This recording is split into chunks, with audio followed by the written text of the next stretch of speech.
আশা করি সবাই সুস্থ আছো। আজকে তোমাদের কাছে আমি আরেকটি নতুন ভিডিও নিয়ে আসলাম। তোমরা সবাই আমার ভিডিওটা দেখবে, আশা করি তোমাদেরও ভালো লাগবে। এই যে আমি এখানে ফুলকপি ভেজে রেখেছি, আলু ভেজে রেখেছি, মটর ভেজে রেখেছি, আর কাতলা মাছ আছে, কাতলা মাছ, কাতল মাছ যে বলে, এই কাতল মাছ ভেজে রেখেছি। ওগুলো দিয়ে আমি একটা মাছের সবজি বানাবো, তরকারি বানাবো। এখন কীরকম বানাই তোমরা দেখবে। এখানে আমি 5 ফোড়ন দিয়ে দিলাম। এখন মশলা দিয়ে দেব। এতে আছে একটা পেঁয়াজ দিয়েছি, আদা দিয়েছি, জিরে গুঁড়ো 2 চামচ দিয়েছি, হলুদ গুঁড়ো আধা চামচ দিয়েছি, আর নুন দিয়েছি আধা চামচ। নুন হলুদটা একটু কম দিয়েছি, কারণ আমি মাছ ভেজেছি, মাছেও নুন হলুদ আছে, ফুলকপি আলুতেও নুন হলুদ আছে, তাই নুন আর হলুদটা অল্প কম দিয়েছি।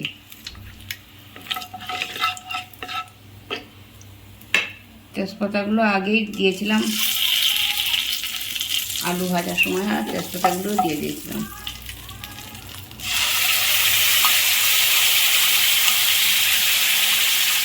এখন আমি মশলাগুলো কষাবো।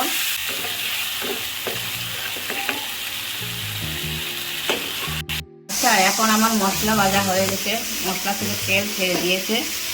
এখন আমি সবজিগুলো দিয়ে দিচ্ছি। প্রথমে আলু দিয়ে দিলাম, তারপর মটরশুঁটিগুলো দিয়ে দিলাম, সব ভেজে রেখেছিলাম। নুন আর হলুদ দিয়ে সব ভেজে রেখেছিলাম। এখন ফুলকপিগুলো দিয়ে দিচ্ছি।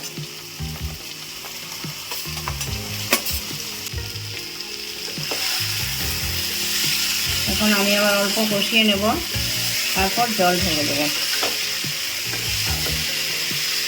সবজি ভাজা হয়ে গেছে, হ্যাঁ, মশলা সব ভাজা হয়ে গেছে। আমি এখন জল দিয়ে দিচ্ছি, মশলা ধোয়া জলটা দিয়ে দিচ্ছি আগে। তারপর ধনে পাতা দেব। জলটা বয়েল হয়ে গেলে মাছগুলোও দিয়ে দেব। আর একটু জল লাগবে।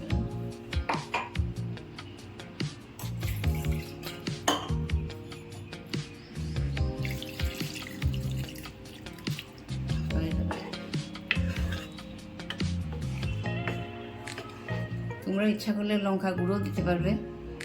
লঙ্কার গুঁড়ো দিলে কালারটা সুন্দর আসবে। আমি সবসময় কাঁচা লঙ্কা বেটে দিই, তখন কালারটা এত ভালো আসে না, লাল আসে না, কিন্তু ভীষণ ইউনিক রান্নাটা। হ্যাঁ, খেতে অনেক স্বাদ হয়। তোমরা এরকম যদি বানিয়ে খাও, দেখবে কত স্বাদ, টেস্টি লাগে। আমার তরকারি হয়ে গেছে। এই যে এখন আমি মাছ ঢেলে দিচ্ছি।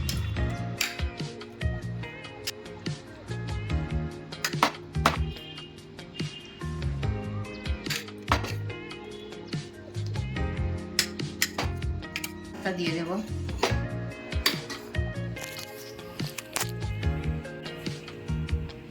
ধনে পাতা দিয়ে দিলাম উপর থেকে।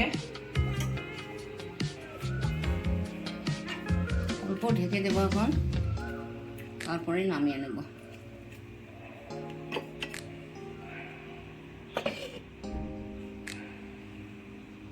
ঢাকনাটা খুলে দিচ্ছি। আমার রান্না হয়ে গেছে, মাছ ঝোল সব ফুটে গেছে। এখন আমার মাছ ফুলকপি আলু দিয়ে রান্না শেষ হয়ে গেল। দেখবেন আপনারা এরকম খেয়ে ভালো লাগবে। আমি ইউনিক রান্না করি, খেতে অনেক টেস্ট হয়। আমার রান্না হয়ে গেছে। আপনারা এরকম রান্না করে খেয়ে আমাকে জানাবেন কীরকম হয়েছে রান্না। আবার অন্য সময় অন্য ভিডিও নিয়ে আপনাদের সঙ্গে দেখা করবো। ধন্যবাদ।